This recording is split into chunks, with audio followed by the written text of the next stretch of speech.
Good evening, everyone, and welcome to All About Us Radio. I'm Dr. Monique DeFord Jones, and I am hosting All About Us Radio talk show this evening. And we are here to change you, change us, and change the world. Tonight, I'm going to have Dr. Leroy Herbert, who is the medical director of hemodialysis at Harlem Hospital. He specialized in internal medicine and did a subspecialty in nephrology and hypertension.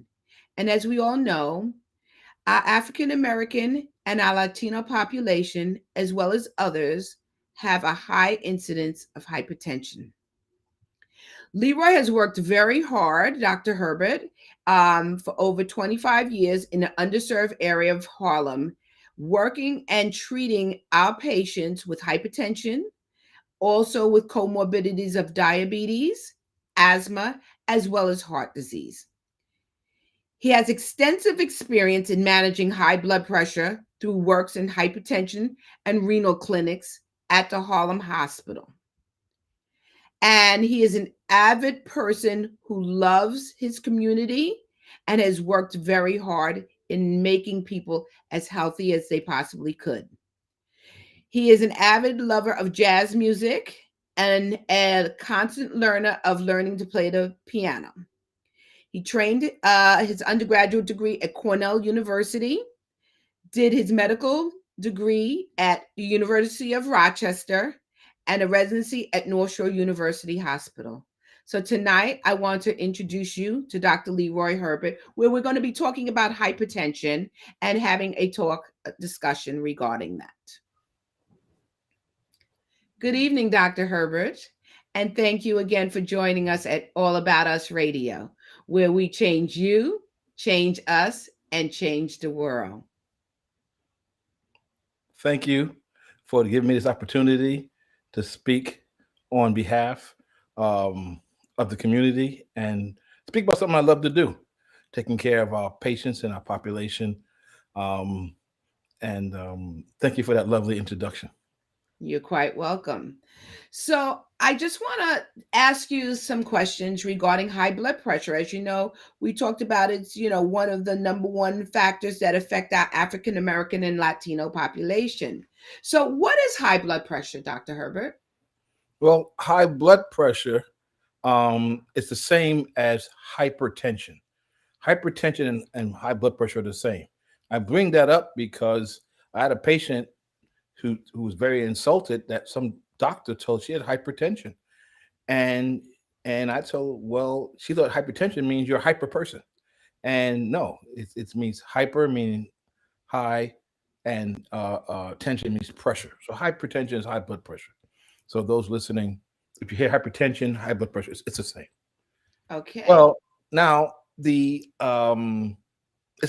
deals with how much pressure is in your blood system, meaning your when your heart pumps, it pumps out the blood at a certain pressure. And if that pressure is too high, then the blood vessels in your body can be damaged. A normal number you have two different numbers. We look at the systolic blood pressure is the pressure when your heart contracts, and when it relaxes, it goes to a second number. So it's what's called diastolic. Systolic pressure should be normally equal to 120, and the diastolic less than 80. So that's that's a very, very super normal condition. If your blood pressure goes up your systolic goes between 130 to 139, it's considered stage 1 hypertension. And if the number goes above 140, then it's considered stage 2 hypertension. So our task is to bring that number down as low as we can without causing too many side effects. So, Dr. Herbert, a question for you would be, are there any symptoms that people feel when they have high blood pressure? Well, what's amazing about high blood pressure, when they call it the silent killer, the most common symptom is nothing, no symptoms at all. That's why it's called a silent killer, because you have no symptoms. So that's why it's dangerous. That's why it's very important to talk to you and meet your doctors and have them take your blood pressure periodically to make sure it's not very high. When you have symptoms, your pressure is usually very high. It can be headaches, dizziness, um, nausea, vomiting. If you get that kind of symptoms, your pressure is super high. But why it's very important is because the most likely symptom is nothing. That's why it's very important. It's called a silent killer because it's doing damage to your kidneys and your eyes and your brain. You don't even know it because you have no symptoms. So, how often would you recommend that a patient go and get care and see their provider or their doctor? Well, at least a minimum of once a year. And it's very, that's a very good, that's a complicated question because it depends also on your age. Younger people, I guess you should start seeing your physicians starting from the age 20 and up. But we know that's, people when they're younger, they tend to be active in what they're doing. But as you get older, at least once a year, and then take the lead from the physician, depending on what they find, it may be more frequent. Now, Dr. Herbert, there are times where there are people who don't want to use medication at all and may try natural herbalistic supplements. What is your thought on that? Well, I have evolved since I first started treating people from medicine, and I'm coming away from a combination of medicine plus a thing. So I have a message actually I wanted to make sure I put out tonight. Vegetables are a good thing. Vegetables are a good thing. Now, why do I say that? Um, it's very important what you're eating, and not so much what you're eating. Sometimes what you're not eating also is very important. So yeah, so I agree that the emphasis should be on what you're eating. Its studies have been clearly showing that people who eat diets high in plant proteins have a very good protection for their kidney. There's something called kidney reserve, which means how much kidney function you can destroy before you need to go on dialysis. Okay. Um, okay. And that reserve is actually preserved best if you're on a plant-based diet. Eating foods high in big meats or red meats, or they can actually destroy your kidneys more than being on a plant-based diet. So am I pushing towards being vegan or vegetarian? I think it's a great thing. So yes, the answer is unresoundingly yes. What you're eating, what you're doing. Another thing you should do, people should stop smoking. That's paramount. Okay. And so when you talk about diets, give some examples of what you mean by plant-based diets for our audience tonight. Well, there's a whole slew of things you can go online and learn these days from vegan recipes and vegan diets. There's a lot of foods called superfoods like kale and spinach, um, um, uh, all sorts of beans and um, uh, lima beans, black beans. You can go into nuts such as peanuts and walnuts. Of course, make sure you have peanut allergies. Even to all the different lettuces and cabbage and so forth. So having diets that are heavier on that side, a special name you can look up is called the DASH diet. That's a diet for it's a diet that's supposed to help stop hypertension, which is very high in fruits and stuff like that, and really staying away from fried foods and staying away from animal large amounts of animal protein. So for those people who still require medication treatment, Mhm. how often should they see their doctors and how often should they monitor their blood pressures in between seeing their doctor? do you recommend that somebody have like a blood pressure cuff? Absolutely. Um, We see our patients every 3 months when they have high blood pressure. We recommend they take the blood pressures every day. Some people are very religious. They'll come in with their what they call their home logs, and they'll give us all the details, and we were looking at it, and then they map down the time. It's very important because you're empowering people to take ownership in their care. I'm a big proponent of that, and I encourage patients to be involved. So putting down their home log and writing it down, they can see the results themselves. We can work together. So yeah, so every 3 months, and then they take their pressure readings every day. Excellent. And for some people who are on medication, Dr. Mhm. Herbert, what are some of the side effects that they may experience with those antihypertensive or blood pressure medications? Well, all the pressure medications will all medications can give you side effects. I have people who call me all the time and they'll read everything on the internet, which is a great thing, but they get scared by the side effects. And I have to keep telling them just because it's there doesn't mean you're going to necessarily have that side effect. Knowing it is good. So if the side effect occurs, you can tell your doctor and you can have the medication switched. What's good about things nowadays, there's so many choices. I can tailor treatments to lower your blood pressure and minimize the side effects.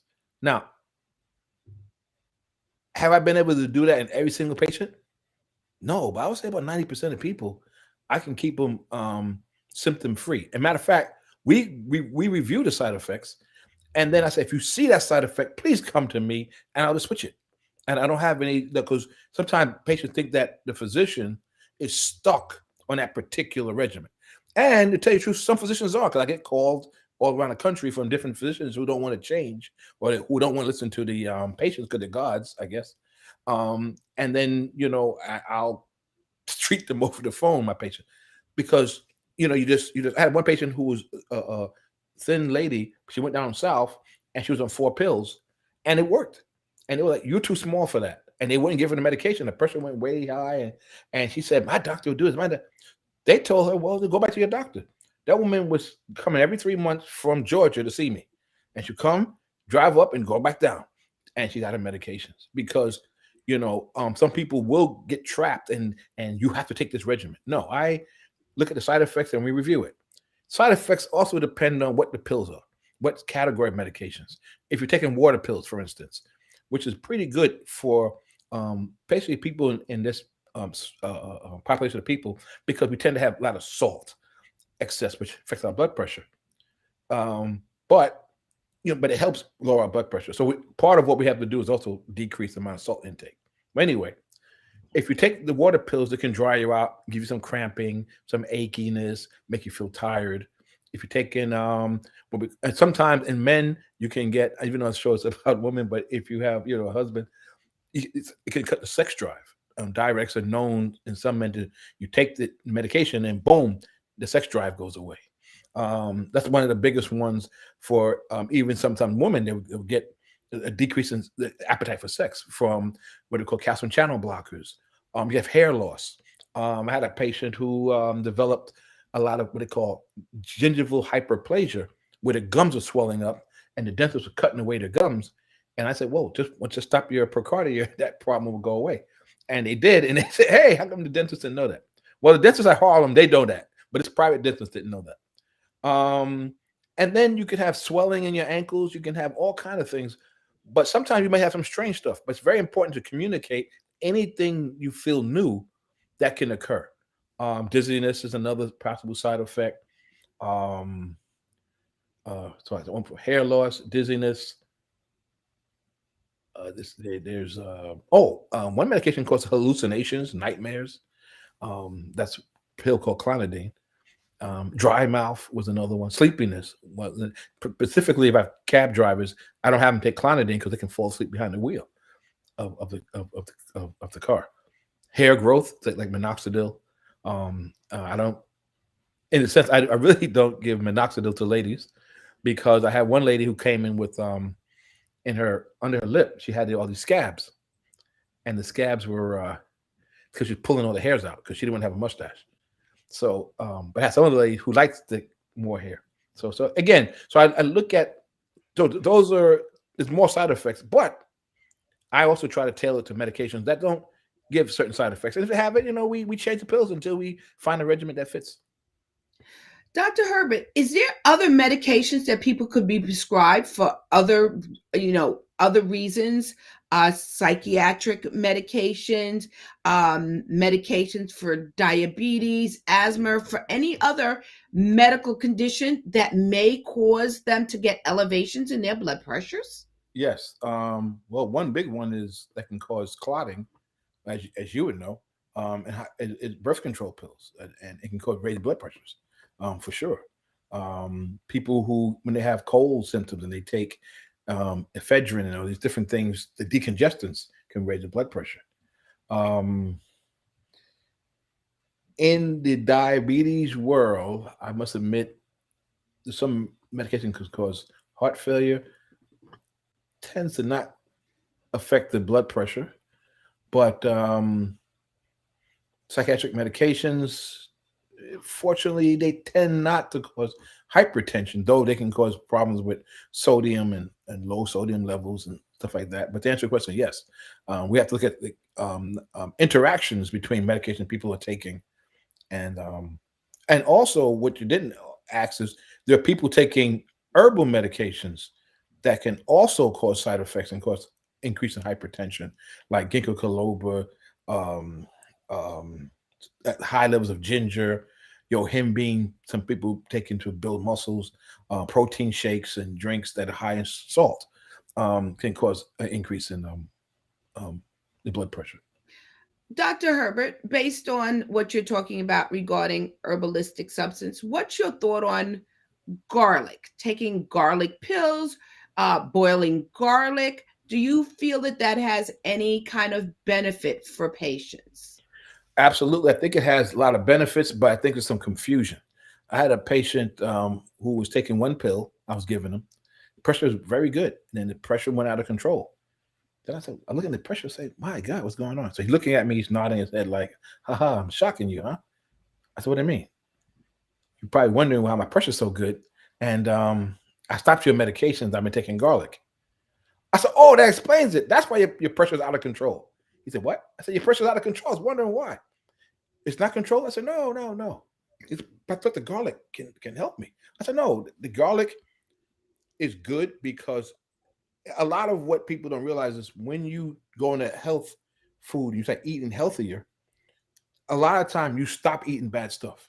So garlic itself has had history of having some antimicrobial effects and so forth, and some people swear by it, they don't get colds anymore. But treating blood pressure, well, we did an experiment. I said, well, take one garlic pill every day. I'm gonna take your blood pressure because I do believe in data and supporting it. So I said, if it's true, I'll promote it. So he took a pill every day. Pressure took his pressure. It wasn't controlled. I said, take two pills. He said, you sure? I said, yeah, take two pills. He took the two pills, came back to the pressure, still wasn't controlled. He said, wow, well, I missed a day. All right, take three. You sure? I said, wait a minute. If we're gonna do this, take the three pills. It didn't work. And then he went back to the other medication. And it worked. So if we want to do something, somebody told me lemons. One patient told me I take lemons that my pressure comes down. Well, admittedly, I was like, I don't know. I have to say, she took the lemon juice and her pressure came down. I looked at her on the dial. So I'm willing to look at stuff. I don't just ignore it. I actually study it, look at it, and then because you make that's how we found aspirin, right? I mean, Absolutely. that's how we figured out that with the jaundice in the woman, jaundice in the babies, and some nurse took the babies outside. That's how they did an observation and found out, hey, that's why you use these lights to prevent that. So I'm of that notion that yeah, I don't discount anything.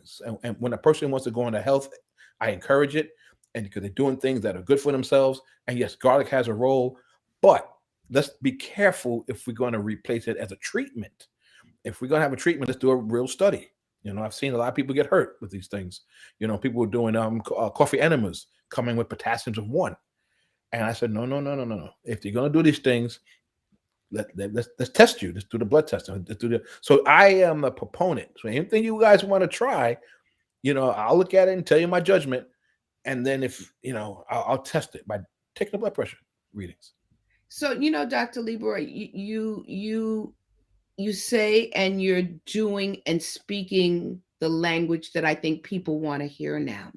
Because again, patients don't want to be told how to manage their care. They want to work in conjunction with doctors now.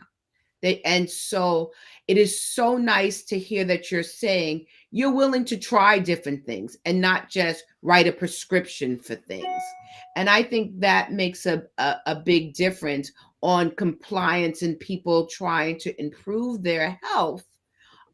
So I thank you and applaud you for taking that extra time and extra step to say, okay, we'll try things and let's see if it works. Because again, that's how you get buy-in from patients. And once you get buy-in, they stay committed to trying to improve their health. No, Um, I go beyond that also, meaning I actually no, not scold the patients. But if they go someplace and they come back and they don't have information, they can't tell me that. I said, wait a minute. I had a patient, he had a scar going from half his body. I always told him, like, it looked like he got cut in half. And I asked the guy, like, what happened to you? He said, I don't know. I said, oh, no. You can't not know. No, you have to know what your care is. You have to be involved. So if people listening, you must ask questions. You must be involved. Don't just be a bystander that's sitting there. Make sure you understand what you're being told. So, is there resources besides yourself? And I see that you put your email in the chat, and I thank you for that. Is there resources that you would recommend to patients that may want to look up some more information or have access to improving their health and finding other ways of getting toward a plant-based diet, the DASH diet? Do you have any sites that you would recommend? I very simple. I would just put in what I say through Google and get ready to do some reading.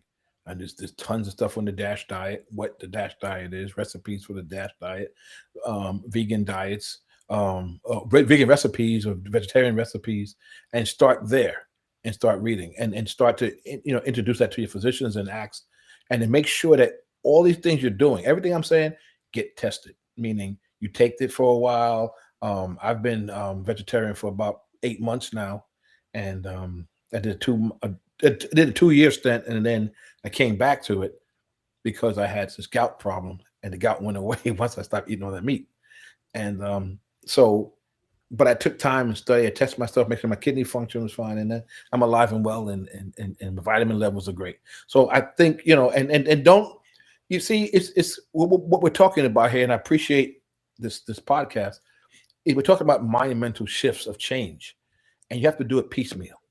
And even if you go on the road and you bump off the road, go back on again and be encouraged. Don't give up. So you have to change back to what we used to do. Even diabetes management, we used to talk about diet. Now it's medication. Everybody's all confused what to do is. I used to manage people with diabetes just with either a pill in your diet, and keep talking diet, or medication or insulin. That's it. People are on insulin now and another medication, and somebody's on 3 or 4 different rates, and then people come in low glucose. There's a big confusion. Messages aren't simple anymore. They're too complex. There's too much drug companies making money, and no one really cares about the patients or the people themselves. So we need to get back to that. You don't need all this special stuff. If you're diabetic, stop eating sugar, stop eating candy, stop eating ice cream. If you're hypertensive, cut out the sugar, salt. I mean, these are simple messages we have to get back to, not the most fancy, SGLT inhibitors and all other kind of stuff, and people making money, and patients are confused, and people are dying from simple diseases because we're not keeping the message simple.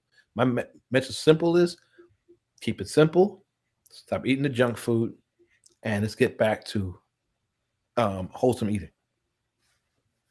All right, so Dr. Herbert, I have a few more questions, and then we'll take a break and then open it up to our audience for some questions. So you work with a really important population down in Harlem. You have been down at Harlem Hospital for quite some time as the director. How has your experience been? It's probably been overall the most enlightened experience of my life. I'm glad I did it. I'm glad I'm there. Um, I was at North Shore Hospital, and people there who had money and had this. I had a guy there who had a fancy Lamborghini, and I said, "Hey, sir, man, you don't look happy today." He said, "My Lamborghini's in the shop and it's not working." And he was sad, but I wasn't sad for him. I was like, "You have a Lamborghini?" I mean, you know. But when I came to Harlem and I saw my mother, and I saw my mothers all over the place, I saw my fathers, my brothers, and sisters, and the people I grew up with, and I was helping them, and I understood their problems, and they had real problems. So it's been fantastic. I had recently, about 10 years ago, some physicians from different persuasions come up and said to me, "My dialysis patients seem to be spoiled." And he was very shocked by that. And then he said, "And your mortality rate is extremely low. People in your dialysis unit, they don't die."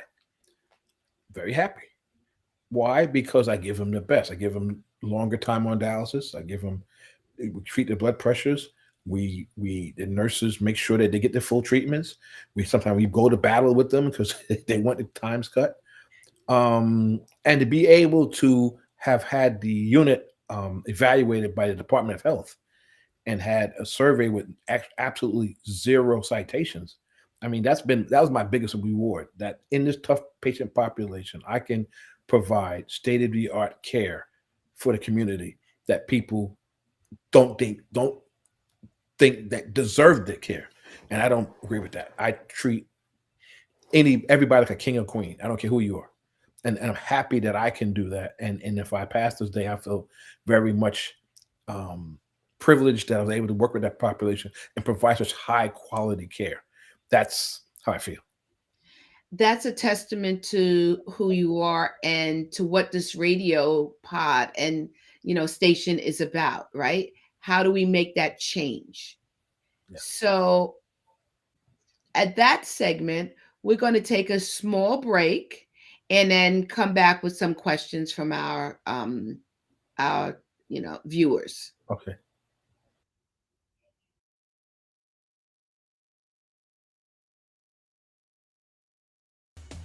Hello, this is Najesti from Butter Me Essentials Natural Hair and Body Company. We are located in Brooklyn, New York. We are a family-owned company, which is run by my husband Vaden and I. Do you have hair that is hard to manage? Having trouble with hair growth? Is your skin always dry? No problem. Butter Me Essentials is here with the solution. We specialize in hair butters, pomades, hair elixirs, shampoos, conditioners, luxury soaps, body butters, lotion bars, perfumes, scrubs, and so much more. All of our products is made with natural and organic ingredients such as shea butter, cocoa butter, mango butter, Jamaican black castor oil, avocado oil, Oregon oil, and essential oils. There is no sulfates, petroleum, mineral oils, or parabens, just all natural goodness. If you would like to order our products, check out our website at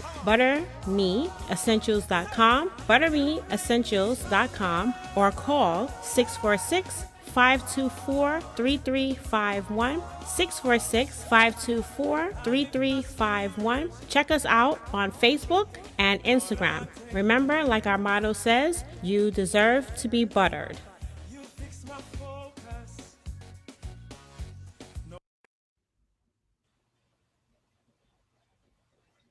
Well, welcome back. Now, I just want to open this up. Before we open this up to our audience, Dr. Herbert, what are some of the issues that may lead people to require dialysis? Oh, that's interesting. Um, that's another silent affector. I won't call it killer, but I call it affector. A lot of times, well, let's say blood pressure is one of the things that can put you on dialysis.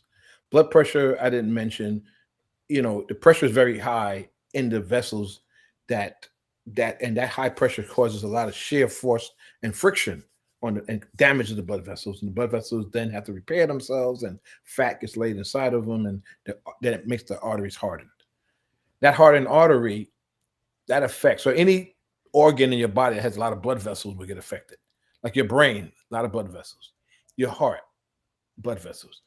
The actual kidneys is very vascular, it has a lot of blood vessels.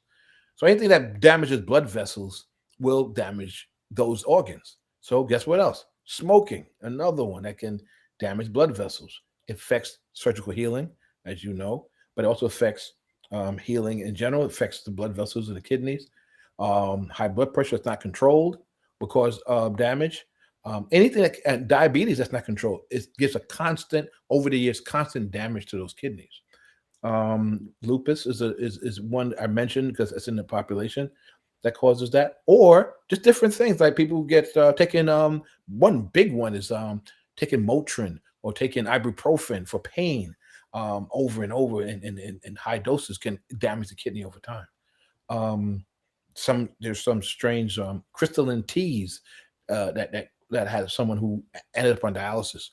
So basically, if you have an unmitigated attack on the kidney and you don't stop, eventually you destroy the kidney. So what am I saying? So you can function with 25% of your kidney function. So there's 75% of kidney that you don't really need.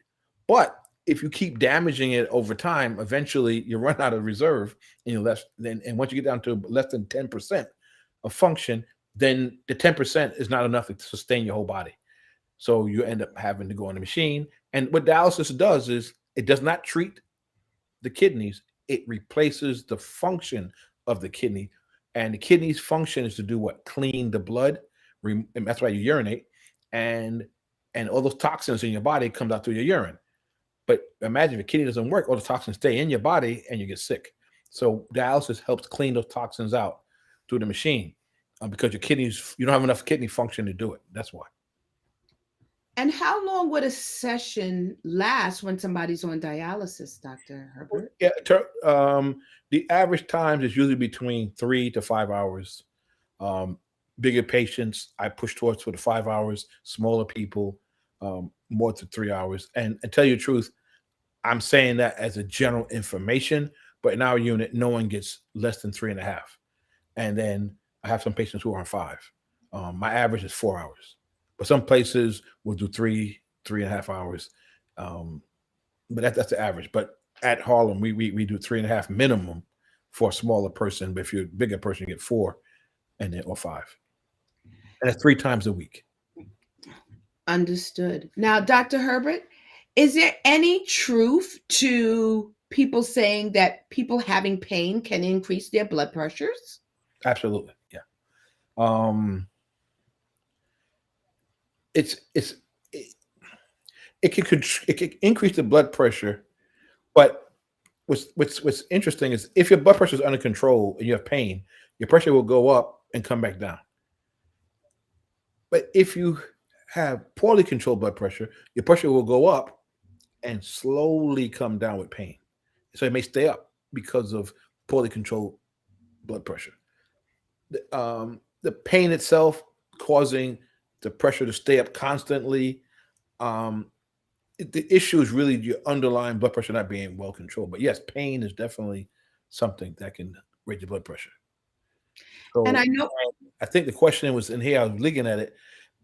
To tell you the truth, the issue is you got to find out what the cause of the pain is to get rid of the pain. So I wouldn't treat the pain to get rid of the blood pressure problem. I had to figure out what was causing the pain. We need to get down to that. Now, if it's something that we can't treat because it's like they say somebody had a cancer in some bone and they couldn't get the pain out, then they have to, and they couldn't get the pain out easily, they had to take pain medications. But if we're not sure what the pain is, we need to figure out what that is just to make sure that we're not missing something, that you treat that thing and then the pain goes away. understood. So before we go to questions, what would be some recommendations that you would have for our community, our Black and Brown community? Biggest one is vegetables are good. 2, Speak up and ask questions. If you're not sure, don't just nod your head and say yes. I've been in situations where people they don't care. They told me that black patients are difficult patients, and they know that people just nodding their head, they know you don't know, and they don't care you don't know, but they just want to get you out their office. So I'm just saying, you have the rights. You ask the question, make sure you keep asking until you understand. And if they don't want to talk to you, and just get another doctor. But they're supposed to help you, and that's my advice. They should, so don't just accept any other thing. Just ask questions. That was extremely, extremely informative, Dr. Herbert. And I really want to thank you for being a speaker here tonight. And Mhm. so I'm just going to open it up, the chat, for anybody who has any questions.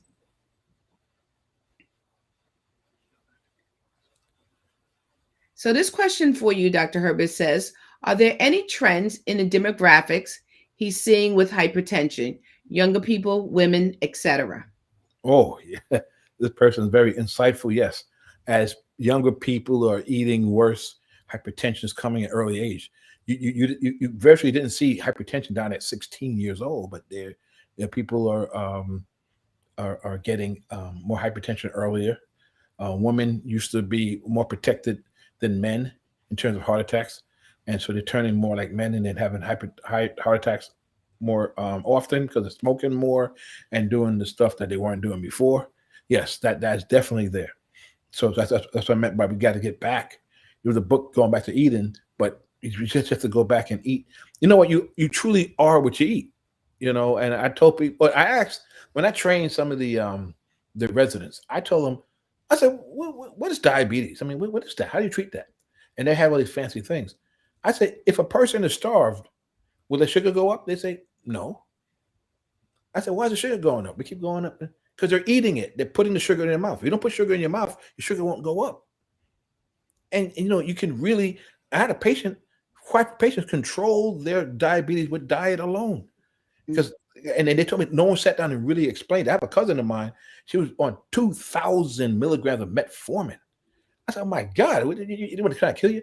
So I talked to her about a diet. Completely, she's on nothing because she didn't understand that she was doing. I said, "You're doing this." I had a boyfriend come in, tell me about. Well, she eats a whole pie. I said, "You can't eat a whole pie if you're diabetic. Come on, stop it." So we have to talk. We're not talking to the patients about what they're doing. We're not. What are you eating? She eat the whole pie and then wash it down with Kool-Aid. That's all right. That's it. I'm done.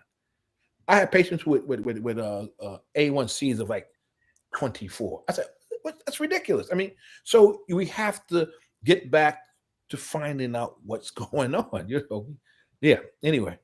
So, Yeah. Dr. Herbert, how do we get across to our young people? How do we start getting them to understand that they need to start at an earlier age about their diet? It's interesting now, since the pandemic, we see that the prices of groceries and supplies have gone up, thereby increasing, poor choices. People are making poor choices with their diet because of finance. So how do we address our young people and also our adults who are struggling to get proper groceries and proper supplies that they need? What's very interesting about that? Uh, like I said, when we get back to this, we're you're hitting upon some of the toughest questions, but you're not gonna get anywhere unless you hit the toughest. I remember somebody said, there's a lady who's 90 years old, and she's 95. I said, you're 95. You must have made it. What's your advice? And she was very, when you get old, you get kind of crotchety. She goes, when you get older, eat less. You eat too much, and you eat less, and you eat less, you live longer. And she said that. I laughed, but I said it's true. And she said, like, people go, "Oh, I can't afford this. I can't afford to feed my family." Yeah, don't feed them less and do less. I mean, we eat all that meat for eat this, and it's true. So people are struggling to continue a bad way. if you, as with my wife and everything, as we started cutting out meat and eating just the vegetables, our our, our grocery bill dropped tremendously. And because we're looking at this, because I like to do it myself, and I can talk to the patients about, because I'm doing it, Right. and how I transitioned into not eating that. How so? I think what you're doing is beautiful here, and taking other like-minded people and physicians and having these real conversations, taking it away from using fancy names, and just, well, how did you transition to stop eating meat? You know, and talk about that, or talk about how, yeah, if the food is not in the house, then they can't eat it. Take over your house. Well, my kids, they need it. What are kids? You're in charge of your kids. I mean, they got to eat what you want. That sometimes what's happening is so funny. These kids are doing all this recommendation, but it ain't working. So if you ain't working, you don't have an opinion. So if you want to buy all that stuff, you get a job, and then I bet you won't spend any money on it. So it's we have to get these serious conversations moving as you've started, and I commend you. That's the only way we're going to do it, piece by piece, bit by bit. But yes, we have to look at, especially with my diabetics, say, go take all the starch out your house, get it out of there, stuff like that. We have to start talking that way, and we're starting here, and I think that's the only way we can do it. You brought up the fact that you said you're starting to see hypertension in teenagers. It's something that we didn't see. Do we start to reach out to the schools and start there by trying to make sure that the diets that they're serving at the lunches are more toward what we need to encourage the students to do? I, I Yeah, I think as we were coming up, yes. What schools are doing now, your answer is correct. Yes. How effective is it going to be?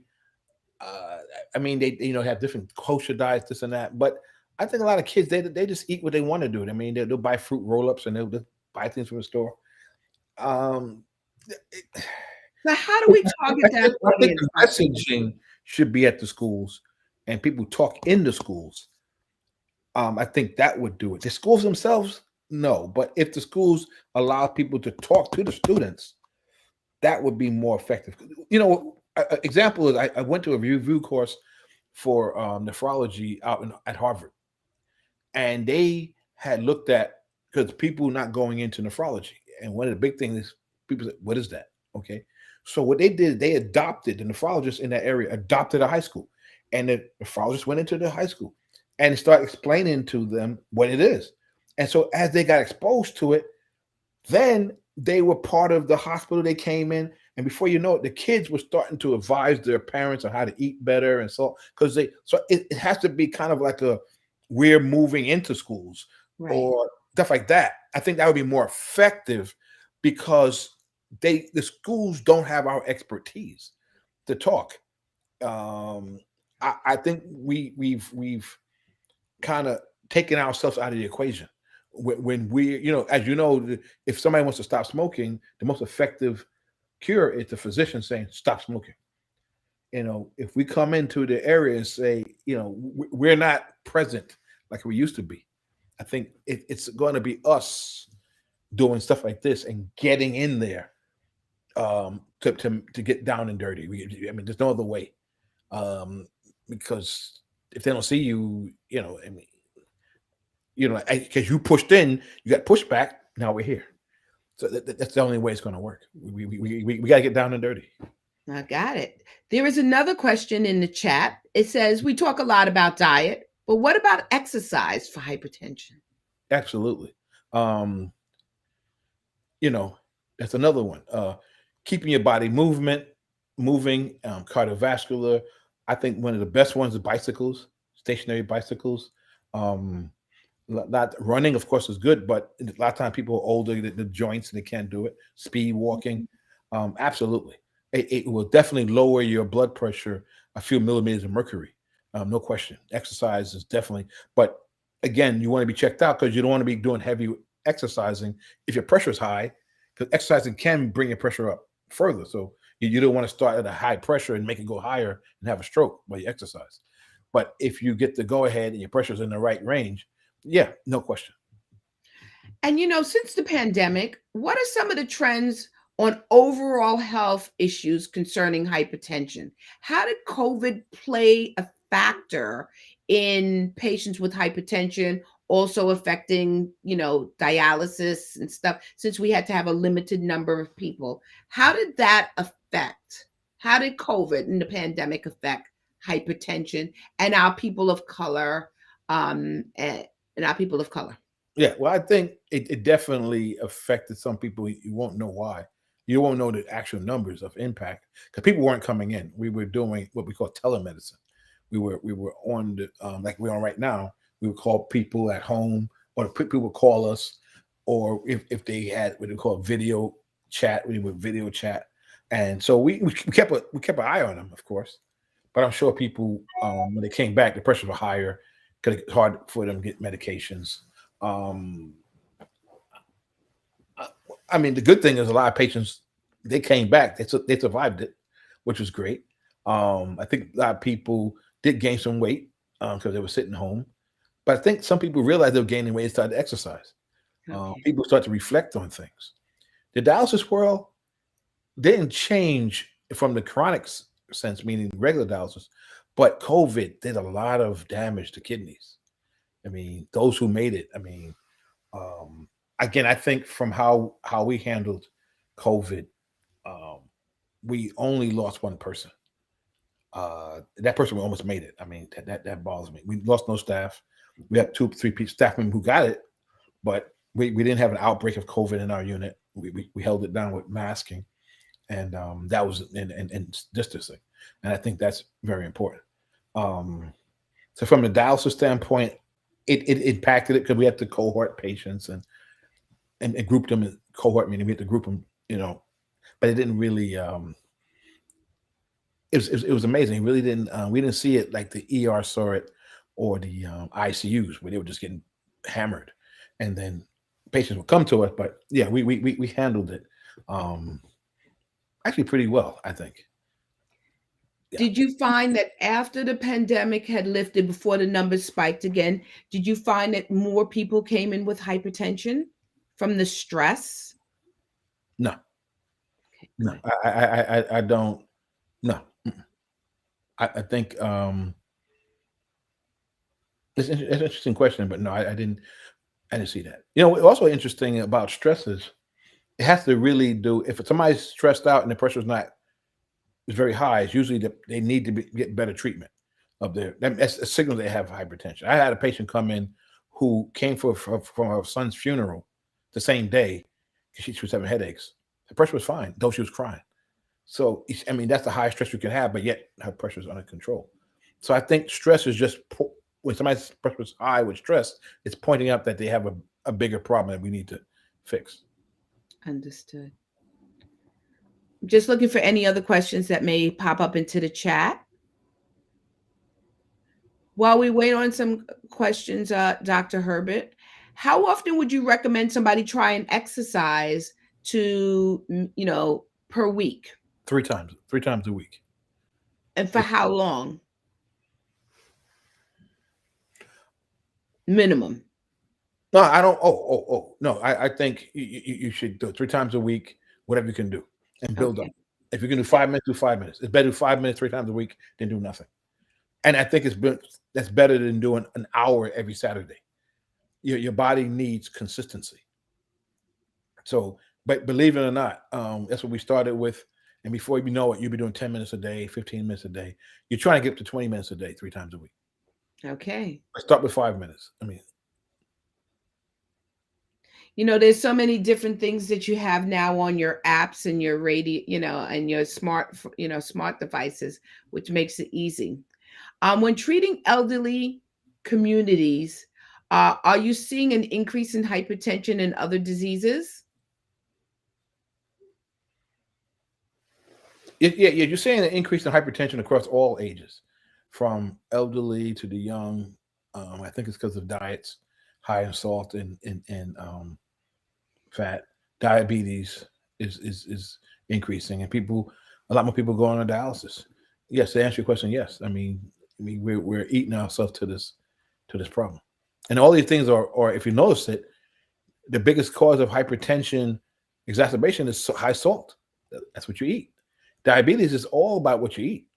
So that means that all the people going through these problems could be controlled by self matters. That's why I was so excited about going into the communities, because the solution is simple, but to doing it is not simple. But the actual solution is simple. Doing it is difficult, but the answer is very simple. It's very straightforward. Eat better. So the key takeaways from this, it says, can you recommend other seasonings other than salt that somebody can supplement, like things like Mrs. Dash? Is there anything else that you would recommend? Mrs. Dash is a good one, but you gotta be careful if you're a kidney patient, meaning kidney patient, person on dialysis, because that's potassium chloride and it will have the same effect. So you have to do something different. But using spices, people use thyme, and people have used peppers, people have used and there's no thing of no sea salt either. It's salt is salt. Okay. Okay. So don't. I have a cousin here. I got a cousin keep calling me up. I got my sea salt, please. Or the brown sugar. It's all sugars.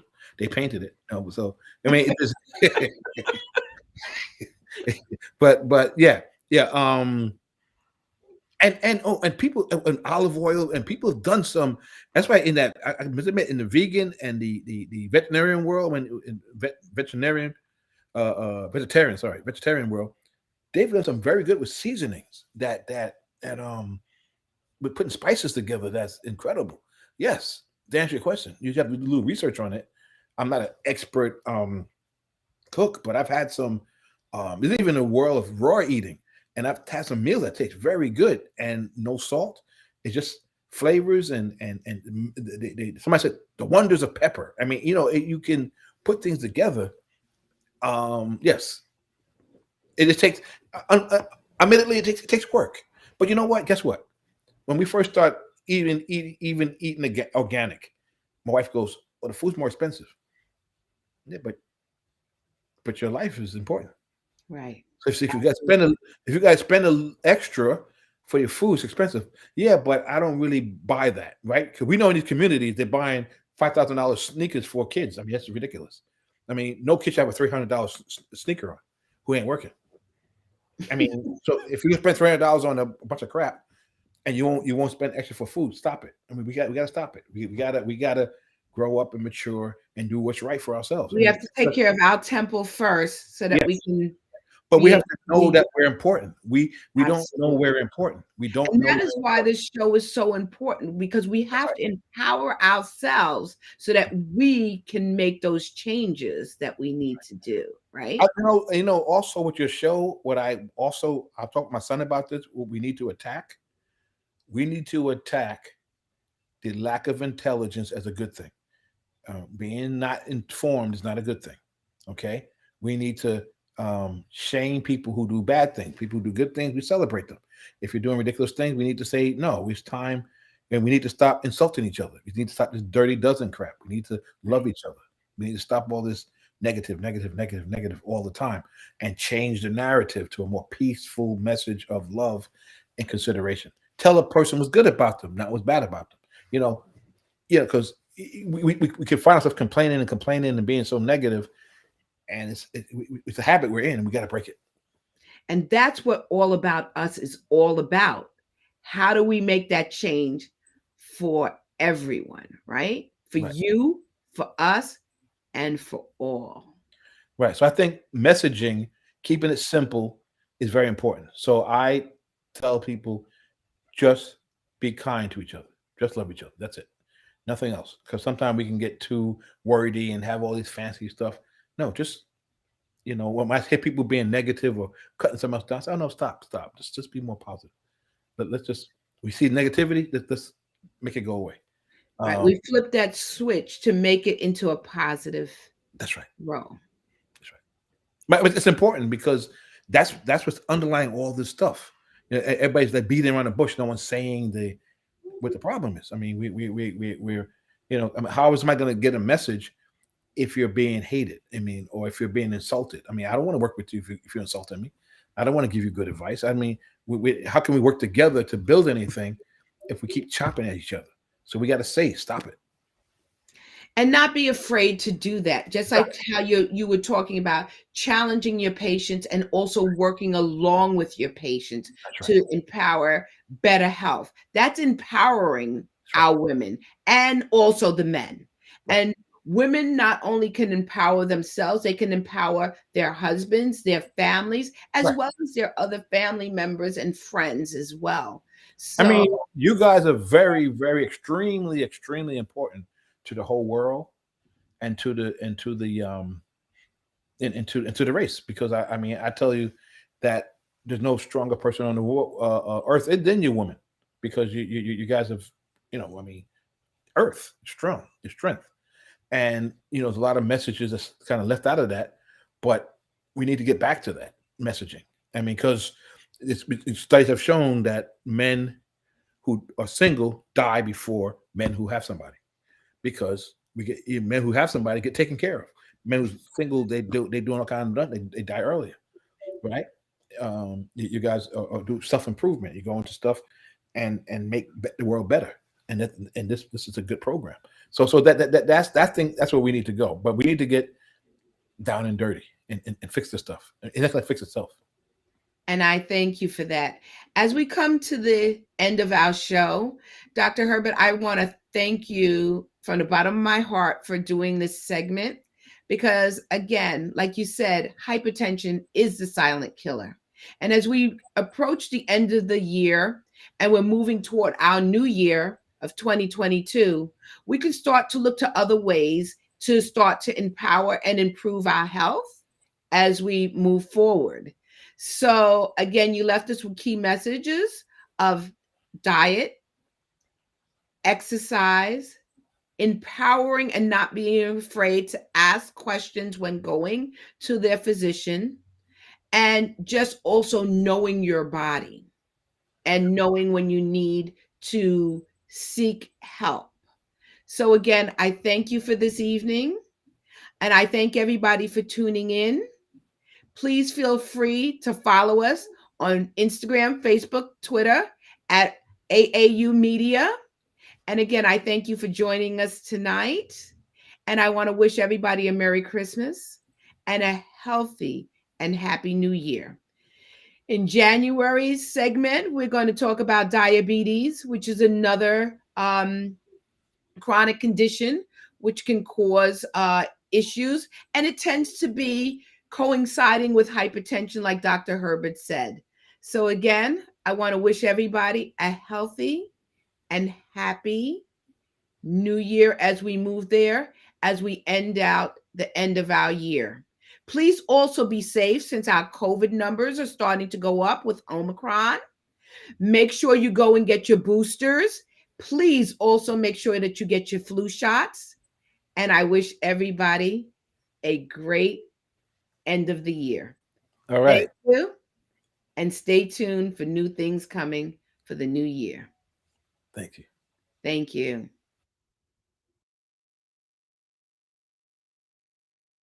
You're listening to All About Us Radio. We're live streaming 24/7, playing old school versus new school.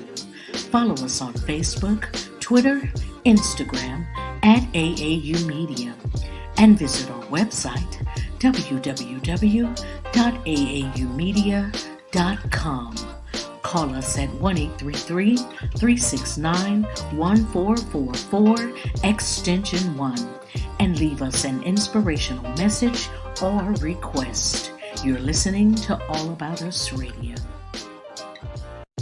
You're listening